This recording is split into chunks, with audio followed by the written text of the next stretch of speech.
നെവിൻ ചെയ്യുന്ന പ്രവർത്തികളെ ഞാൻ വിമർശിച്ചുകൊണ്ട് ഒരു വീഡിയോ ചെയ്തപ്പോൾ അതിൻ്റെ താഴെ വന്നൊരു കമൻ്റാണ്. ഞാൻ അതിന് മറുപടിയും കൊടുത്തിരുന്നു. പക്ഷെ അദ്ദേഹം അല്പം കഴിഞ്ഞപ്പോൾ ആ ഒരു കമൻറ്റ് ഡിലീറ്റ് ചെയ്ത് പോയി. സോ എനിക്ക് ആ വിഷയം സംസാരിക്കണമെന്ന് തോന്നുന്നു. കാരണം ഒരു അജണ്ടയുടെ ഭാഗവുമാണ് ആ കമൻറ്റ്. അതായത് ഇതൊരു ഗെയിമാണ്, ഗെയിം ഷോയാണ്. ആ ഗെയിം ഷോയിൽ നെവിൻ്റെ ഗെയിമാണ് കളിക്കുന്നത്, ഇങ്ങനെയൊക്കെയാണ് ഈ ഗെയിം, അത് ഗെയിമായിട്ട് കണ്ടാൽ പോരെ എന്നതാണ് ആ കമൻറ്റ്.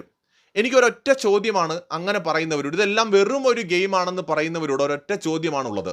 കഴിഞ്ഞ സീസണിൽ റോക്കി സിജോയുടെ മുഖത്തടിച്ചത് ഗെയിം ആയിരുന്നോ? അത് ഗെയിം ആയിരുന്നോ? സിജോയ്ക്ക് സർജറി വേണ്ടി വന്നത് ഒരു ഗെയിം ആയിരുന്നോ? അല്ലല്ലോ. ഇതൊരു റിയാലിറ്റി ഷോ ആണെന്നുള്ളത് എല്ലാവർക്കും അറിയാം. ഇതിനകത്ത് ഗെയിമുമുണ്ട്, ശരിയാണ്, ഇത് ഗെയിമുമുണ്ട്. അറ്റ് ദ സെയിം ടൈം തന്നെ ഇതൊരു റിയാലിറ്റി ഷോയും കൂടിയാണ്. അപ്പൊ അതിനകത്ത് നടക്കുന്ന എല്ലാ കാര്യങ്ങളും ഗെയിം ആണെന്നങ്ങ് പറഞ്ഞു കളയരുതേ.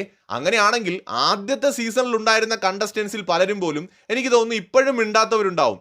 ആ ഗെയിം ആണെങ്കിൽ അത് ഗെയിമായിട്ട് കണ്ടസ്റ്റൻസിന് പോലും കാണാൻ കഴിഞ്ഞിട്ടില്ല. ഈ കഴിഞ്ഞ സീസണിൽ പോലും പുറത്തിറങ്ങിയ പലർക്കും അങ്ങോട്ടും ഇങ്ങോട്ടും താല്പര്യമില്ല. അതാ ഞാൻ ഏതാനും ദിവസങ്ങൾക്ക് മുമ്പ് കൂടി ഒരു വീഡിയോ കണ്ടതാണ്.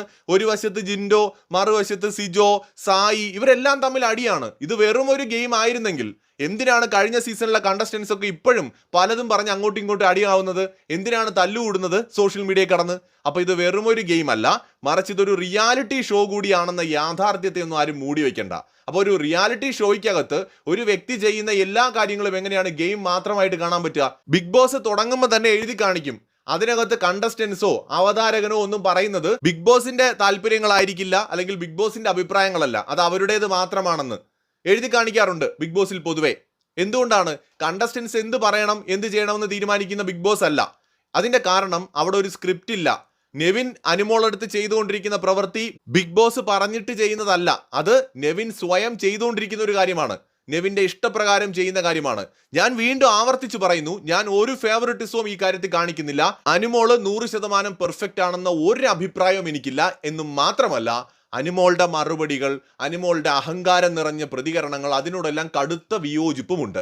പക്ഷെ അതിനർത്ഥം നെവിൻ ചെയ്യുന്ന പ്രവർത്തികൾ ശരിയാണെന്നല്ല. അതായത് നെവിൻ ബുള്ളി തന്നെയാണ് ചെയ്യുന്നത്, ഹരാസ്മെന്റ് ആണിത്, പുറകെ നടന്നിട്ടാണ്. നമ്മൾ അത് കണ്ടില്ല എന്ന് പറയരുതേ.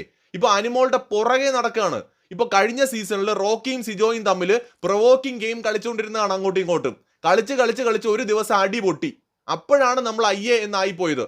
ബിഗ് ബോസ് പോലും പ്രതിരോധത്തിലായ ഒരു സംഭവമാണത്. അതുപോലെ നെവിൻ ഇങ്ങനെ അനുമോളുടെ പുറകിലേ നടന്ന് ഇതുപോലെ ചെയ്യുന്നുണ്ടെങ്കിൽ എന്തെങ്കിലും ഒന്ന് സംഭവിച്ചാലോ? ഇന്നിപ്പോ നെവിൻ പച്ചവെള്ളം എടുത്തുകൊണ്ട് ബെഡിൽ ഒഴിച്ചു, ദേഷ്യം വന്നപ്പോ, അല്ലേ, പ്രൊവോക്കായപ്പോ. അടുത്ത അയാൾ തിളച്ച വെള്ളം കൊണ്ടൊന്ന് ഒഴിച്ചാൽ എന്ത് ചെയ്യും? അനുമോളുടെ പുറത്തൂടെ അയാൾ തിളച്ച വെള്ളം കൊണ്ടൊന്ന് ഒഴിച്ചാൽ എന്ത് ചെയ്യും? ഇനി തിരിച്ചായ എന്ത് ചെയ്യും? അനുമോൾക്ക് ദേഷ്യം തോന്നിയിട്ട് അവര് തിളച്ച വെള്ളം കൊണ്ടൊന്ന് ഒഴിച്ചാൽ എന്ത് ചെയ്യും? മലയാളം ബിഗ് ബോസ് ഇത് 7ാമത്തെ സീസണാണ്. ഇതുവരെ ഒരു കണ്ടസ്റ്റന്റും ചെയ്യാത്ത പ്രവൃത്തിയാണ് നെവിൻ ചെയ്തത്. ഏതെങ്കിലും ഒരു സീസണിൽ ഇങ്ങനെ ബെഡിന്റെ പുറത്തൂടെ ആരെങ്കിലും വെള്ളം എടുത്തൊഴിക്കുന്ന ഒരു കാര്യം നിങ്ങൾ ആരെങ്കിലും കണ്ടിട്ടുണ്ടോ? നമ്മൾ പല കാര്യങ്ങളും ബിഗ് ബോസിനകത്ത് നടന്നിട്ടുണ്ട്.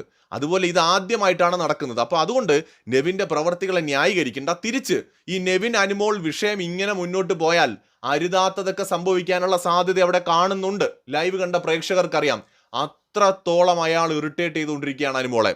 ഒന്നുകിൽ ഇയാൾ തന്നെ എന്തെങ്കിലും ഇതുപോലെ വേണ്ടാത്ത പരിപാടികൾ ചെയ്യും, ഇയാൾ തന്നെ ചിലപ്പോൾ എന്തെങ്കിലും ഈ വെള്ളം എടുത്ത് ഒഴിച്ചുകൊണ്ടതുപോലെ എന്തെങ്കിലും ഒരു ഘട്ടത്തിൽ പ്രവോക്കായിട്ട് ഇയാൾ ഉപദ്രവിക്കും, ഇല്ലെങ്കിൽ അനുമോൾ ഉപദ്രവിക്കും. ഇന്ന് ടാസ്ക് നടന്നുകൊണ്ടിരുന്ന സമയത്ത് എല്ലാവരും ടാർഗറ്റ് ചെയ്തൊക്കെ തന്നെ ഗെയിം കളിച്ചു. പക്ഷെ അനുമോളും ഈ നെവിനും തമ്മിലുള്ള കേസ് മറ്റുള്ളവരിൽ നിന്ന് ഡിഫറൻ്റ് ആയിരുന്നു. ഇപ്പൊ ആര്യനെ ടാർഗറ്റ് ചെയ്തിട്ടുണ്ട്, അക്ബറിനെ ടാർഗറ്റ് ചെയ്തിട്ടുണ്ട്, ഈ പറയുന്ന നെവിനെ ഷാനവാസ് ടാർഗറ്റ് ചെയ്തിട്ടുണ്ട്. പക്ഷെ അപ്പോഴും അതൊരു ഗെയിം ആണെന്ന് നമുക്ക് മനസ്സിലാവും. പക്ഷെ നെവിനും അനുമോളും തമ്മിൽ അവിടെ നടന്ന ഫൈറ്റ് അതൊരു വെറും ഗെയിം മാത്രമല്ല, അതിനും മുകളിൽ പേഴ്സണൽ ഗ്രഡ്ജിലേക്ക് അത് പോയിട്ടുണ്ട്. അതിന് കാരണക്കാരൻ നെവിനാണ്. എന്തൊക്കെ പറഞ്ഞാലും നെവിൻ തന്നെയാണ് അനുമോളുടെ പുറകെ നടന്ന് ആ ഗ്രഡ്ജ് വെച്ച് പെരുമാറിക്കൊണ്ടിരിക്കുന്നത്. ഇത് ഇന്നല്ല, കഴിഞ്ഞ കുറെ ദിവസങ്ങളായിട്ട് തുടങ്ങിയൊരു കാര്യമാണ്. അപ്പൊ അതുകൊണ്ട് ഇതെല്ലാം വെറും ഗെയിമാണ്, നെവിന്റെ ചാറ്റർജി ആണെന്ന് പറയുന്നവര് കഴിഞ്ഞ സീസണിൽ റോക്കിയുടെ സ്ട്രാറ്റജി ആയിരുന്നെന്നും കൂടെ അങ്ങ് സമ്മതിച്ചേക്ക്. മറ്റൊരു വീഡിയോയുമായി വീണ്ടും വരാം.